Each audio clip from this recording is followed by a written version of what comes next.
Bonjour tout le monde, mon nom c'est Alex Tirel, je suis chef du Parti vert du Québec et aujourd'hui je voulais faire une vidéo rapidement pour vraiment féliciter les 3 élus du Parti vert du Nouveau-Brunswick qui ont été élus lundi dernier à l'Assemblée législative.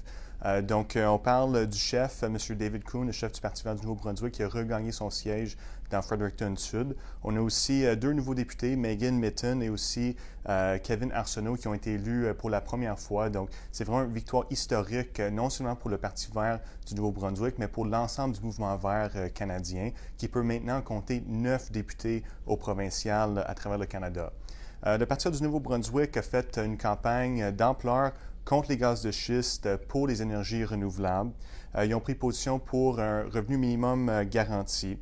Ils ont défendu l'accès aux soins de santé dans toutes les régions de la province, plus d'investissements dans les services de santé mentale, d'un salaire minimum plus élevé.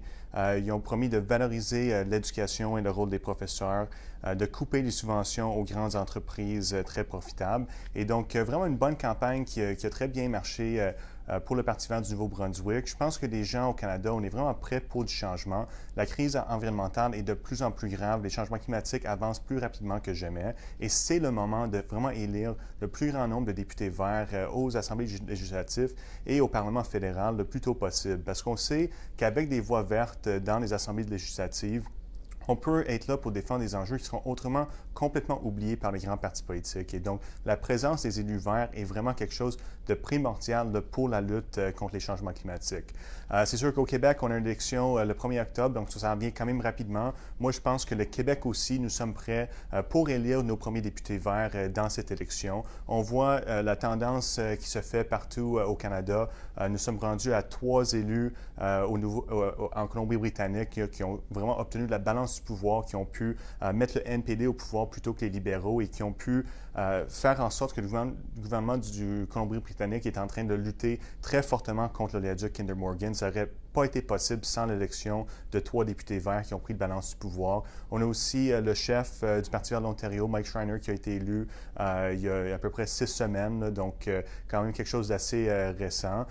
L'île du Prince-Édouard, ils sont rendus à 2 élus. Et ce qui est vraiment étonnant à l'île du Prince-Édouard, c'est que le Parti vert du Québec est en première position dans les sondages, donc pourrait former le prochain gouvernement de cette province-là. Et ça serait vraiment quelque chose de jamais vu en Amérique du Nord.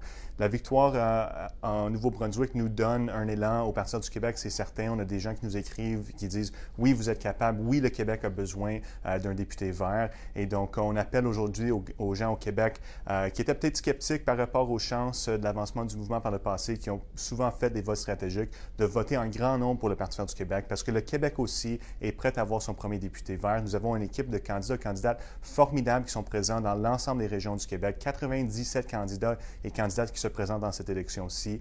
58 de ces candidats sont des femmes, donc on est le parti le plus féminin. Et nous sommes aussi le parti le plus jeune, parce que l'âge moyen de nos candidats et candidates au Parti vert du Québec, c'est 34 ans. Là. Donc, c'est vraiment beaucoup plus bas que tous les autres partis. Nous sommes un mouvement féministe de jeunesse. On appuie que le Québec reste au sein du Canada. Donc, on n'est pas en train d'attacher le mouvement écologiste à une démarche pour l'indépendance du Québec. C'est 2 enjeux qui sont complètement séparés. Et il y a tellement qu'on peut faire dans le Canada, il y a tellement qu'on peut faire au Québec pour faire avancer la cause de l'écologie, pour avoir plus d'énergie renouvelable, pour avoir moins de pétrole, pour avoir moins de voitures privées sur la route. Donc, je vous appelle en grand nombre à voter pour le Parti vert du Québec le 1er octobre, un parti éco-socialiste avec un programme très complet sur l'ensemble des enjeux. Nous pouvons faire une différence. On compte sur vous, les électeurs, pour faire le bon choix et pour dire non au vote stratégique le 1er octobre. Donc, encore une fois, bravo à tous les candidats et toute l'équipe du Parti vert du Nouveau-Brunswick qui a travaillé très, très fort pour cette victoire-là depuis des années.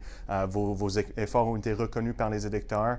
On va essayer de faire la même chose au Québec et on va tous souhaiter l'avancement du mouvement vert canadien le plus rapidement possible dans l'ensemble des provinces, y compris sur la scène fédérale. Merci.